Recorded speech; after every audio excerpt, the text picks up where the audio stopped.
This is a story that dates back a decade, involves billions of shillings at stake, a community on the edge, and one that has exposed an ugly side of one of the largest Christian movements in the world, the Catholic Church.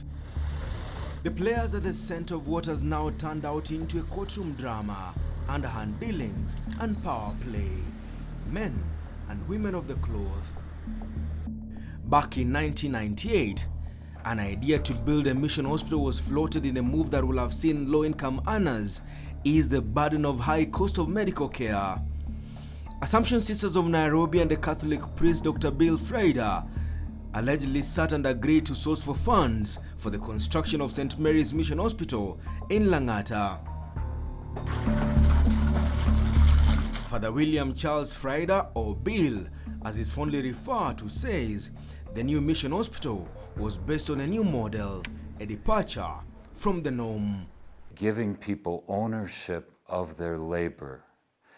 And the way you do that is you bring in carefully selected, bright young Kenyans.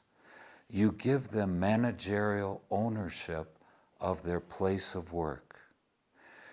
For example, doctor in charge. Under an older system, or perhaps other systems, the doctor in charge sits in an office all day. What a waste of your medical education. I believe we lead from the front. The doctor in charge of St. Mary's hospitals should be the first one to arrive in the morning, to make rounds, to be touching people, to be setting that example. Yeah.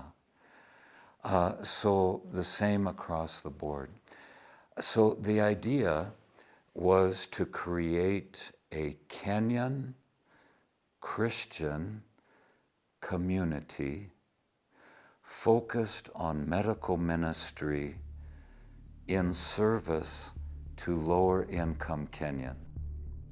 But the first step was to buy land on which the envisaged hospital was to stand. The Catholic priest says he was the man who sourced for the land, personally paid and supervised the construction works. In court documents, the land cost 18 million shillings and its current value now stands at 2 billion shillings. By May the year 2000, St. Mary's Mission Hospital opened its doors to hundreds of residents of Nairobi County.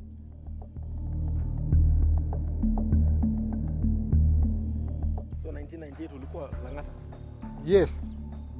A retired police officer who at the time was Lang'ata Police Station boss was among the first clients of the state-of-the-art hospital. Kwa sababu father alikuja siku moja, kaniambia anajenga facility ya hospitali hapo na angetaka security kwa site. Nika take action. Na ndio nilikutana na father hapo. Na baadaye kidogo 202 ndio I became a diabetic.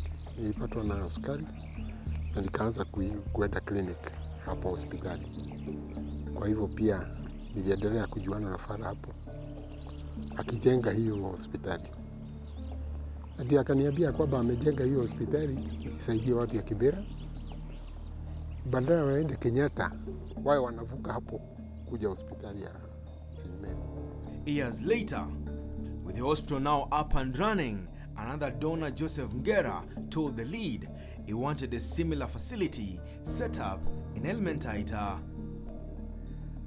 We waited to see Father Frieda Bill, who looked at us from a distance and refused totally to come and see us.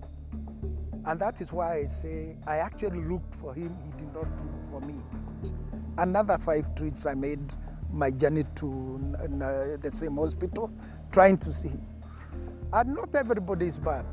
I must say it was a member of Assumption Sisters of Nairobi who came around, and I don't disclose her name because I promised never to. But she came to me and told me, look, this priest will not see you, will definitely not see you, because he thinks that you are a conman.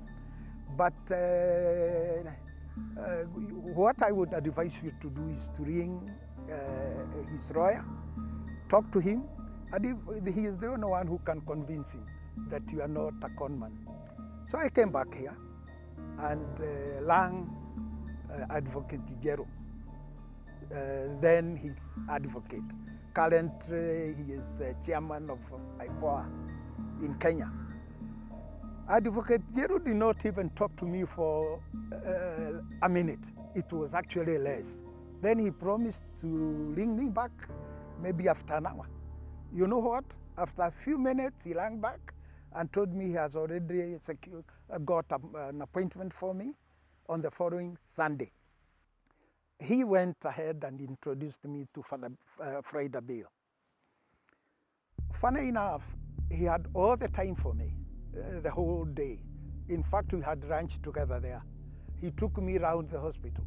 Although I had gone to spy on it many times to see how he worked and how many patients visited the hospital. So I was convinced that this is the right person to get. Having acquired the land, Father Bill told the lead, he once again embarked on donor sourcing. By 2007, St. Mary's Mission Hospital was up and running, the numbers in the facility growing by the day.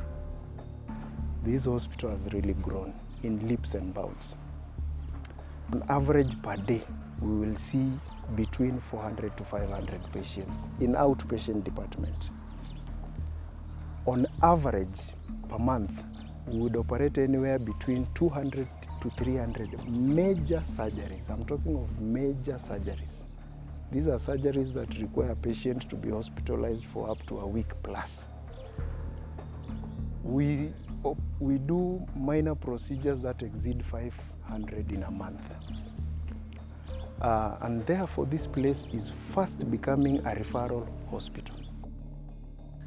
Little was known about the simmering differences between Father William Charles Friday and the Assumption Sisters of Nairobi.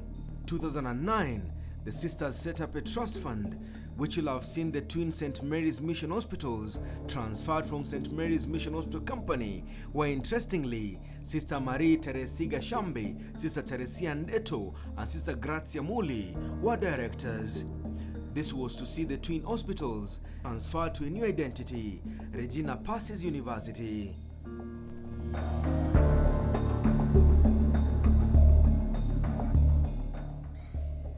The three sisters, one now deceased, are the same ones that Father Bill Friday says he approached to have the two mission hospitals registered under their care until he acquired a company of his own. The trust deed does not mention the name or role of Father Bill Friday, whom the sisters initially referred to as a co-founder of the hospitals, but later termed him as a mere employee. The trust deed shows other trustees, among them Jacob Kaimenyi, Joseph Ngera, the man who donated his land for the construction of St. Mary's Mission Hospital in Elementaita, and the current head of the Catholic Church in Kenya, Cardinal John Jue. But this changes when the Ministry of Lands issues the Assumption Sisters of Nairobi a certificate of incorporation dated March 25th, the year 2010. The trustees are now identified not by their titles, by their names, save for Cardinal John Jue. The Cardinal is listed as trustee number 8 on the document that will later generate debate in High Court in Nakuru. They plan to transfer St. Mary's Mission Hospitals and any other property in the hands of the sisters to a new identity, Regina Pacis University, so the Catholic priest moved to court. The Catholic Church would never disrespect the will of a donor. No, the Catholic Church functions on integrity, and the will of the donors must always be respected. So the fact that this small cartel was actually arguing and trying to grab from the donor when he's saying, no, that's not the Catholic Church. That's individuals acting for their own capacity. But it turned into a church matter. Cardinal John Jue wrote to the regional superior of Maryknoll Fathers and Brothers, informing them the church was in the process of setting up a team to handle the standoff between the sisters and the priest. The cardinal asking the superior general to instruct the priest to withdraw the case from court. In a letter from Maryknoll Fathers and Brothers to the Catholic priest, the association says it doesn't have any agreement with the Assumption Sisters of Nairobi on the ownership of St. Mary's Mission Hospital. The association also singles out the priest as the man who collected the funds for the construction of St. Mary's Mission Hospital. The Catholic nuns through the Assumption Sisters of Nairobi have a different story. The sisters say they are the ones who put in almost 5 million shillings as seed money for the hospital project. Sisters say they also saw to it that enough funds were collected from donors and the Catholic priest had no role at all in the ownership of the hospitals. But the leaders seen contracts signed between Father Bill Friday and the contractors who build the twin hospitals in Nairobi and in Elementaita.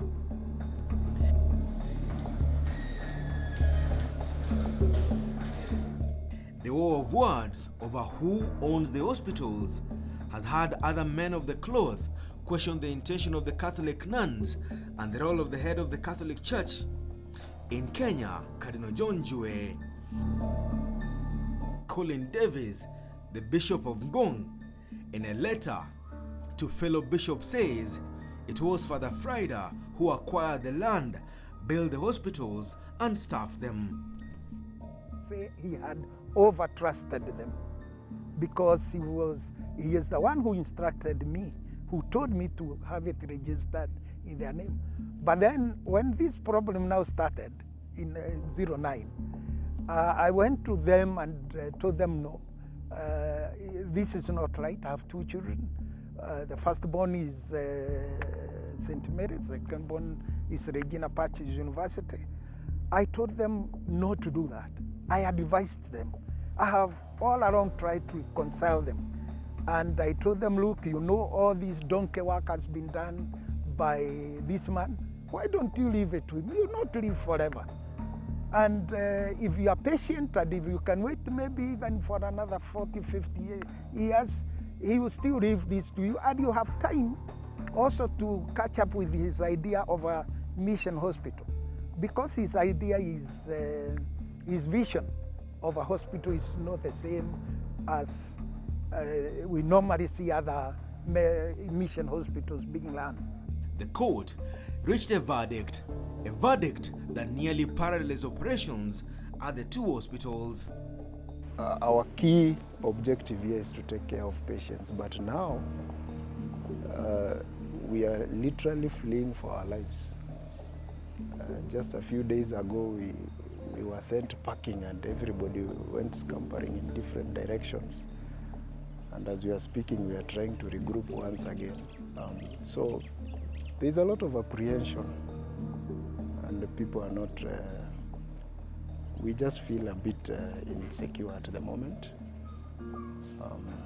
So it's not been easy. It's not been easy at all.